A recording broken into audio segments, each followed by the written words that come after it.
요한복음 12장 12절부터 13절 말씀. 그 이튿날에는 명절에 온 큰 무리가 예수께서 예루살렘으로 오신다는 것을 듣고 종려나무 가지를 가지고 맞으러 나가 외치되 호산나 찬송하리로다. 주의 이름으로 오시는 이 곧 이스라엘의 왕이시여 하더라. 좋은 날입니다. 성령님께서 오늘도 여러분의 심령 가운데 큰 은혜와 평강으로 함께해 주시기를 주님의 이름으로 축복하여 드립니다. 오늘은 6월절에 대한 세 번째 시간입니다. 그 제목은 6월절의 예언 성취라는 제목으로 오늘 말씀을 들으려고 합니다. 6월절의 예언 성취?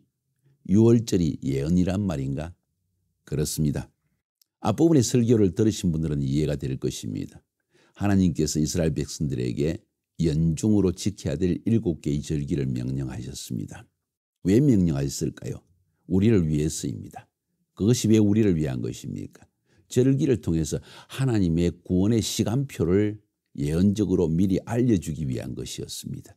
그래서 봄절기 3개, 가을절기 3개, 그 중간에 있는 초여름절기, 오순절 이렇게 합해서 7개의 절기는 하나님께서 자기 택한 백성들을 위하여 베푸실 구원의 시간표를 미리 보여주신 것이 절기라는 거예요. 그래서 각 절기는 하나님의 예언적인 내용을 담고 있습니다.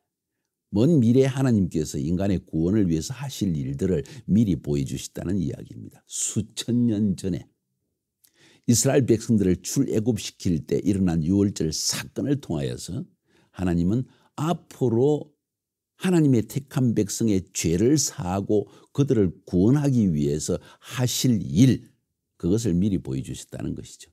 그래서 봄절기 3가지와 가을절기 3가지를 쉽게 설명하면 봄절기는 메시아의 초림에 대한 이야기고 가을절기는 메시아의 재림에 대한 이야기입니다. 메시아의 초림에 대한 얘기가 봄절기라면 6월절은 바로 그 메시아가 어린 양처럼 이 땅에 와서 죄 없는 어린 양처럼 메시아가 와서 그의 죄 없는 피를 흘려서 우리의 죄를 대신하여 대속의 죽음을 죽으실 것을 보여준 것이 바로 6월절입니다. 바로 예수님께서 어린 양과 같이 오셔서 죄 없는 피를 흘리시고 우리를 대신하여 십자가에 죽으신 것이죠. 그래서 마치 6월절 때 이스라엘 백성들이 그 하나님의 말씀을 믿고 어린 양을 잡아 피를 흘려서 문설주에 피를 십자가처럼 발랐을 때 심판하는 천사가 그들을 지나감으로 말미암아 하나님의 심판을 피하고 구원을 받은 것처럼, 출애굽의 구원을 받은 것처럼 오늘날도 마찬가지로 예수님이 십자가의 피를 흘린 것이 나의 죄를 대신하여 피 흘리심이라는 걸 믿는 믿음으로 나아가면 우리의 모든 죄는 사함을 받고 하나님의 심판을 피하게 된다는 사실을 예언적으로 말씀하신 것이랍니다. 사랑하는 여러분, 그러니까 이 6월절이 우리에게 얼마나 중요한 의미를 지닐까요? 지금은 우리가 이미 예수님이 2000년 전에 이 땅에서 오셔서 십자가의 피를 흘렸기 때문에 6월절은 이미 성취되어졌습니다. 그래서 우리는 이미 미리 알고 있지만은 수천 년 전에 6월절 행사를 하나님께서 주실 때 이스라엘 백성들이 이것이 의미하는 것이 무엇인지를 잘 몰랐습니다. 그냥 단지 어린 양 잡아서 피를 흘리라고 했구나, 문설주에 십자가처럼 발라라고 했구나, 그러면 심판을 피하게 되는구나 하고 생각했지만은 하나님은 그걸로 끝나지 않고 6월절을 계속 지키라고 말씀하신 거예요. 아니, 이미 우리는 구원 받았는데 왜 지키라고 하실까? 바로 그것은 6월절이 예언이기 때문입니다. 미래의 하나님께서 하실 일을 미리 보여주신 것이기 때문에 이것을 계속 매년 지킴으로 말미암아 우리는 그날 메시아가 어린 양처럼 오실 것을 소망하라고 하나님이 6월절을 주셨다는 거예요. 이스라엘 백성들은 이렇게 메시아를 소망하며 살아왔습니다. 그리고 결국 그 대망대로 메시아는 이 땅에 오셔서 십자가에서 어린 양과 같이 피를 흘리고 대속의 죽음을 죽으셨다는 것입니다. 그러니까 예수님의 죽음은 6월절의 성취라는 거예요. 놀라운 사실은 복음서를 살펴보면 예수님의 마지막 생애의 나흘 닷새 이 시간은 바로 6월절을 지키라고 하나님이 명령하신 그 방법과 그 시간대로 행하셨다는 걸 보게 됩니다. 그러니까 예수님이 하루하루의 삶 자체가 예언의 성취였다는 거예요. 쉽게 말하면. 성경에 우리가 어제 본 것처럼 레위기 23장 5절에 보니까 첫째 달 14날 저녁은 여호와의 유월절이요 이렇게 성경은 말했습니다. 니산월 14일 해질 무렵입니다. 놀라운 사실은 어제도 우리가 살펴봤지만은 유월절을 위해서 니산월 10일에 닷새 전에 이미 14, 13, 12, 11, 10 닷새 전에 어린 양을 미리 잡아서 이 어린 양과 함께 집에서 지내라. 왜? 어린 양에게 흠이 있는지 없는지를 살펴봐야 했습니다. 나흘 동안 자세하게 흠이 있는지 없는지를 살펴봅니다. 죄 없는 어린 양이어야만 했습니다. 흠 없는 어린 양이어야 됐습니다. 그 기간이 거의 4일, 5일간의 시간이 되었다는 것이죠. 그런데 놀라운 사실은 예수님께서 바로 니산월 10일 어린 양을 잡는 그날에 예루살렘에 들어가셨습니다. 자, 이것이 오늘 성경 본문에 기록된 중요한 내용들입니다. 복음서에 그것이 다 기록되어 있다는 거예요. 그러니까 예수님의 삶 자체가 예언의 성취를 위한 삶이었다는 것이죠. 요한복음 12장에 보면 이런 이야기가 나옵니다. 12장 1절 2절에 유월절 엿새 전에 유월절 엿새 전이면 니산월 제9일입니다.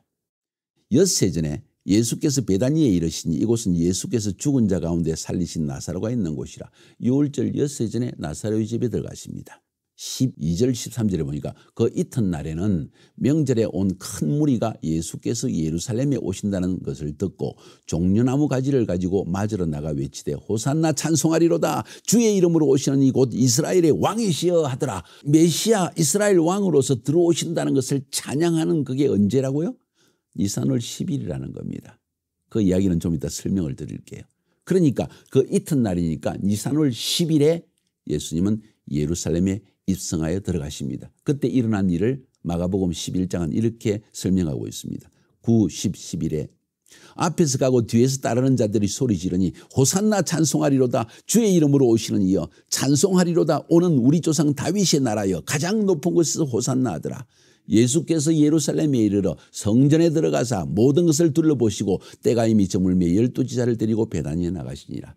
바로 니산월 10일 어린 양을 잡는 그날에 주님은 예루살렘에 입성하셨고 예루살렘에 입성하시는 예수님을 맞이하기 위해서 무리들이 호산나 찬송하리로다 하고 찬송을 불렀다는 거예요. 이 놀라운 일입니다. 이게 왜 예언적이고 놀라운 일이냐. 니산월 10일에 전통적으로 어떤 일이 일어난지 아십니까? 대제사장들이 유월절을 지키기 위해서 어린 양들을 잡아서 북쪽의 양문을 통해서 이 양들을 끌고 성전으로 들어갑니다. 그 성전으로 들어갈 때 부르는 노래가 있거든요. 그게 뭔지 아세요? 할렐이라는 노래입니다. 그것이 어디에 기록되어 있습니까? 시편 118편에 기록되어 있습니다. 대제사장들은 니산월 10일에 베들레헴에서 양들을 키워가지고 그중에 흠없는 양을 끌고 들어가야 됩니다. 그리고 북쪽의 양문을 통해서 성전으로 들어갑니다. 그 모든 가는 길 여정 속에 이 시편 118편의 할렐이라는 노래를 부릅니다. 그 노래는 이렇습니다. 이 날은 여호와께서 정하신 것이라. 이 날이 우리가 즐거워하고 기뻐하리로다. 여호와여 구하옵나니 이제 구원하소서. 여호와여 우리가 구하옵나니 이제 형통하게 하옵소서. 여호와의 이름으로 오시는 자가 복이 있으며 여호와의 이름으로 오는 자가 누굽니까? 메시아입니다. 예수 그리스도입니다. 우리가 여호와의 집에서 너희를 축복하였도다. 다시 말해서 여호와의 집에서 하나님께서 주시는 구원을 기뻐하자 하면서 성전에 어린 양을 끌고 들어간다는 거예요. 어린 양이 여호와의 이름으로 오는 자입니다. 메시아입니다. 지금 그들은 기대하며 대망하며 이 어린 양을 끌고 들어갑니다. 그리고 그 어린 양과 함께 4, 5일간의 기간을 성전에서 대제사장과 제사장들은 함께 잠을 자게 되어 있습니다. 잠만 자는 게 아니라 이 4, 5일 동안에 어린 양에게 흠이 있는지 없는지를 자세히 살펴보게 되어 있다는 거예요. 놀라운 사실은 바로 그 시간에 예수님은 감람산을 거쳐서 동문을 통하여 예루살렘으로 들어가십니다. 바로 이 예언의 성취를 위해서이죠. 그러니까 대제사장들이 이 할렐의 노래를 부르는 것, 막 찬양을 부릅니다. 6월절에 행사가 시작되어집니다. 지금 리허설을 하고 있는 거예요. 무슨 리허설입니까? 마치 어린 양이 지금 하나님의 성전에 들어가는 것처럼 예수 그리스도 메시아가 지금 들어올 것이다 하는 리허설, 그걸 하고 있다는 거예요. 대제사장들은 그것을 모르는 채 예수님이 메시아라는 사실을, 어린 양으로 오셨다는 사실을 모르는 채 찬양을 불렀지만 그 시간에 어린 양들과 함께 예수님은 성전으로 들어가고 있다는 거예요. 와, 예언의 성취라는 것입니다. 그 다음에 니산월, 예수님은 10일 날 들어오셨다가 잠시 베다니에 예루살렘을 나가서 베다니에 나가십니다. 그리고 다시 또 성전에 들어오십니다. 이렇게 계속 매일마다 나갔다 들어왔다 나갔다 들어왔다 하면서 자기 집을 찾아 들어가십니다. 그러면 그 다음 날 11일부터 해서 십자가에 달리는 14일까지 일어난 일은 뭔지 아십니까?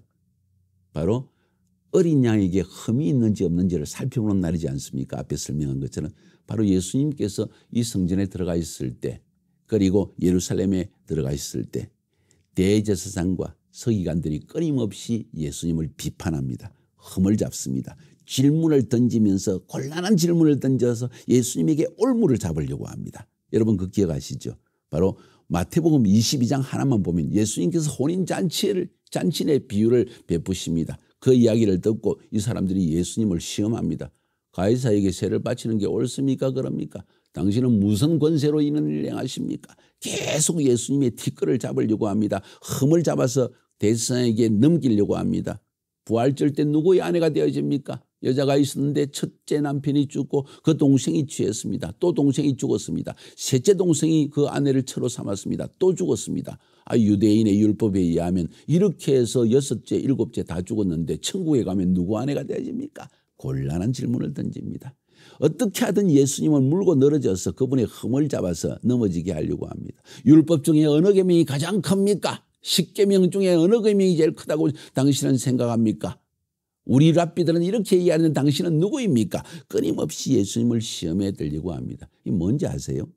이 모든 일들이 바로 니산월 10일부터 14일 사이에 일어났다는 사실을 알고 있나요? 그게 무슨 행동입니까? 그건 바로 예언의 성취입니다. 어린 양에게 흠이 있는지 없는지를 계속 찾아내는 행동입니다. 바로 그 일을 주님은 지나셨다는 거예요. 예언의 성취라는 겁니다. 그 예언의 성취를 위해서 예수님은 기꺼이 매일 성전에 들어가셔서 이들의 시험을 받게 되어집니다. 그러나 아무도 흠을 잡을 수가 없었습니다. 양이 흠이 있는지 없는지를 점검하는 총연습의 날입니다. 예수님은 그 일을 위해 자신을 기꺼이 던졌다는 것입니다. 마지막으로 예수님이 십자가에 죽으신 그 시간을 살펴봄으로 말미암아 예수님의 예언 성취를 알아보려고 합니다. 레위기 23장 5절에서 첫째 달 엿나은 날 저녁은 여호와의 유월절이요 하면서 이 유월절 어린 양을 예수님 시대 성전에 가져갈 때 가장은 그 어린 양의 목에다가 항상 그 가정의 이름을 모세의 집안이다. 그럼 그 아들은 예를 들어서 뼈들으라고 하면서 이야기합시다. 뼈들어 벤 모세, 모세의 아들 뼈들어. 그러니까 그 집안의 이름은 모세라는 집안입니다. 그러면 이름에다가 모세의 집안 이름을 왜? 바로 그 이름을, 그 가정을 대신해서 어린 양은 피를 흘려 죽게 되는 것입니다. 우리 죄를 사해달라고, 우리 가정의 죄를 사해달라고 이름에 패를 붙입니다. 예수님이 십자가에 죽으실 때 어떻게 했나요? 바로 이름표를 달았습니다. 예수스 나자레누스 렉스 유다에오롬. 무슨 말입니까? 유대인의 왕 예수라는 이름에 패를 겁니다. 모든 구원받은 하나님의 백성을 대신하여 주님은 십자가에 죽으신다는 것을 이미 달고 있다는 것이에요. 사랑하는 여러분, 바로 이 복음서에 기록되어진 마지막에 일어난 모든 일들은 예수님의 예언적 삶을, 예언의 성취, 특별히 유월절의 성취를 위해서 행하신 일이라는 것을 우리는 분명히 알 수가 있습니다.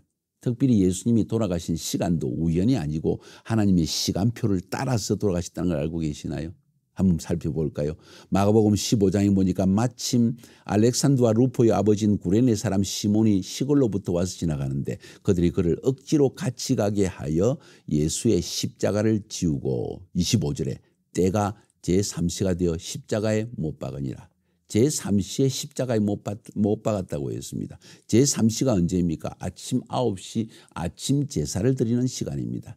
다시 말해서 유월절 어린 양을 성전에 제단 뿔에 매어가지고 그걸 잡는 때입니다. 정확하게 그 시간은 바로 예수님이 십자가에 매달린 시간이라는 거예요. 그리고 예수님은 6시간 동안 십자가에 매달려 있다가 오후 3시경에 죽음을 맞이하게 되는데 그날 오후 6시쯤 되면 해가 지면서 유월절 축제는 시작되는 것입니다. 해질 무렵에 예수님을 십자가에 매다는 것입니다. 바로 절기의 예언대로 주님은 바로 그 시간에 십자가에 매달려 죽음을 맞이하게 되는 것입니다. 이제 마태복음 17장을 한번 볼까요? 45절 46절에 보니까 제6시로부터 온 땅에 어둠이 임하여 제9시까지 계속하더니 9시쯤에 예수께서 크게 소리질러 이르시되 엘리 엘리 라마 사박다니 하시니 이는 곧 나의 하나님 어찌하여 나를 버리시나니까 하는 뜻이다. 무슨 뜻입니까? 제3시에 어린 양을 잡고 제 십자가에 매달고 그리고 창을 찌르고 그리고 못을 박고 제9시쯤에 온 땅에 어둠이 임하고 6시에 제9시쯤에 소리질러서 엘리 엘리 라마 사박다니 하시면서 예수님은 숨을 거두셨더라. 6시, 9시. 9시가 언제인지 아십니까? 사도행전 3장 1절에 보니까 제9시 기도 시간에 베드로와 요한이 성전에 올라갔더라는 이야기는 제9시라는 것은 기도 시라는 걸 알 수 있습니다. 유대인의 기도 시간이 언제입니까? 오후 3시 저녁 제사가 드려지는 시간입니다. 이때가 바로 예수님이 돌아가신 시간이라는 거예요. 오후 3시. 정확하게 예언대로 해질 무렵입니다. 좀 있으면 유대인의 해가 되어집니다. 이렇게 해서 모든 6월절의 순서는 리허설이 되어지는 것입니다. 예언하신 그대로 지금 예수님은 오셔서 바로 해질 무렵의 시간에 십자가의 죽음을 맞이하게 되는 것입니다. 대제사장이 6월절 어린 양을 잡고 난 후에는 대개 이렇게 말했다고 합니다. 끝났다. 타르탈로스. 다 이루었다. 예수님은 그래서 십자가에 죽으실 때 다 이루었다. 타르탈로스 하시고 숨을 거두셨다는 것입니다. 지금 뭘 이야기하고 있습니까? 예수님께서는 이 땅에 오셔서 시작부터 마치는 시간까지 특별히 그분의 오신 삶의 목적은 6월절의 성취를 위해서 오셨다는 것입니다. 그렇기 때문에 6월절의 시간에 맞게 하나님께서 정하신 6월절대로 니산월 10일부터 14일 해질 때까지 그 시간 순서대로 그의 생애를 마감하셨다는 것입니다. 예언의 성취를 위해 사셨다는 것이죠. 예수님은 그의 인생을 예언의 성취를 위해 사셨습니다. 그렇다면 우리는 예언의 성취를 위해 살고 있습니까? 아니면 하나님의 시간표를 따라 살고 있습니까? 아니면 나의 시간표를 따라 내 뜻대로 내 원함대로 나는 싫어. 나는 이 시간 싫고 다른 시간이 좋아. 하고 살고 있냐는 거죠. 예수님의 삶은 예언의 성취를 위한 삶이었고 하나님의 구속의 시간표를 따라서 사는 삶이었고 예언의 성취를 위해서 그대로 순종하며 사는 삶이었다는 것입니다. 성경에 보면요. 시편 139편 16절에 이렇게 기록하고 있습니다. 내 형질이 이루어지기 전에 주의 눈이 보셨으며 나를 위하여 정한 날이 하루도 되기 전에 주의 책에 다 기록이 되었나이다. 무슨 이야기입니까? 하나님께서 우리 인생에 할 일들을 그분의 책에 다 기록하셔서 우리의 인생은 그 책에 기록된 대로 이루어진 것이다 하는 이야기를 지금 성경은 하고 있습니다. 특별히 이건 메시아 예수 그리스도의 생에 관한 이야기입니다. 우리는 예수를 본받는 삶을 사는 사람이라고 하지 않습니까? 또 그렇게 살기를 원하고 있죠. 그렇다면 저는 질문을 던지고 싶습니다. 여러분의 삶은 하나님의 시간표를 따라 사는 삶입니까? 하나님의 예언의 성취를 위해서 살아가는 삶입니까? 아니면 하나님과는 상관없이 난 내 뜻대로 살고 싶어. 내 원함대로 살고 싶어. 이렇게 사는 인생일까요? 저는 저의 인생을 돌아보면서 하나님께서 정말 저를 하나님의 시간표를 따라 인도하신다는 사실을 느끼게 되어집니다. 어린 시절부터 하나님은 저를 이 일을 위해 준비시키셨고 하나님의 정한 카이로스 타임에 저를 부르시고 독일에 있을 때 구소련이 무너질 걸 1990년부터 시작해서 고르바초프의 페레스트로이카를 통하여서 구소련이 무너질 때를 알고 계시고 미리 5년 전에 독일로 가 있게 하시다가 이 페레스트로이카가 시작되자마자 나를 불러서 카자흐스탄 데려가시고 그 카자흐스탄에서 공산주의가 무너지고 이념이 무너져서 공백 상태에 있을 때 이념의 공백 상태에 있는 이 카자흐 민족들에게 한 번도 복음을 듣지 못한 중앙아시아의 터키계 민족에게 복음을 전하는 일을 위해서 나를 준비시켰다가 그 카이로스 시간에 저에게 감동을 주셔서 내가 모든 것을 준비했으니 알마타로 와라 하고 말씀을 주시고 내가 순종해서 가니까 거기에서 준비되어진 추수의 복음을 증거하게 하시고 하나님이 예비하신 양떼들을 추수를 마음껏 할 수 있도록 은혜를 베풀어 주신 것이죠. 그리고 그 시간을 그 황금 시간 추수의 때에 마음껏 복음을 전하게 하셔서 수많은 교회를 개척하게 하시다가 이제 9.11 사태가 터져서 하나님께서 아랍 지역에 복음을 전할 때가 되어지자 다시 한번 저의 마음속에 가이로스적인 하나님의 계획을 이루기 위해서 저희 마음속에 감동을 주시는 거예요. 왕의 대로를 개척하라. 그래서 저희를 다시 2011년에 카자흐스탄에서 끄집어내십니다. 그리고 왕의 대로 터키, 요르단, 이스라엘까지 들어가게 하시는 거예요. 저는 놀랍기만 합니다. 이건 내가 하나님의 시간표에 살겠다 해서 된 것이 아니라 하나님의 시간표가 뭔지도 사실 잘 모르고 있습니다. 큰 시간표만을 알고 있습니다. 메시아가 초림하시고 그리고 재림하실 것이라는 정도만 알고 있지만은 사실 구체적인 하나님의 구속의 시간표가 있다는 거예요. 가장 민족을 향한 구체적인 하나님의 구속의 시간표. 실크로드 상에 있는 터키계 탄탄탄 민족들의 하나님의 구원의 시간표, 아랍 민족들의 시간표, 유대인들을 위한 구원의 시간표가 있는데 그 구원의 시간표에 나를 쓰임받게 하셨다는 사실은 감동되어지는 거예요. 여러분은 어떻습니까? 우리의 인생이 하나님의 시간표를 따라 예언적으로 쓰임받는다면 얼마나 축복된 삶일까요? 저는 여러분들이 그런 삶에 동참할 수 있기를 바랍니다. 우리는 눈을 떠서 그냥 마지막 때다, 그냥 마지막 종말이다 뭐 이렇게 두려움에 떨 것이 아니라 이때에 하나님께서 행하시는 일이 무엇인가, 그때 나를 하나님께서 사용하실 장소가 어디며 시간은 언제인가 하는 것을 알고 거기에 자신을 던지는 것 얼마나 귀중한 일일까요? 그 시간에도 시집가고 장가가고 사업하고 여행 다니고 내 인생을 위해서 살아가는 수많은 나의 시간표를 따라 사는 사람이 많지 않습니까? 여러분은 어떤 인생을 살고 싶습니까? 예수님처럼 하나님의 예언적 시간표를 따라 살아가시겠습니까? 아니면 나의 육신의 쾌락과 즐거움의 시간을 살아가시겠습니까? 중요한 이야기겠죠. 한번 깊이 묵상하시고 서로 대화를 나눠보시기 바랍니다. 승리하시기를 주님의 이름으로 축복하여 드립니다.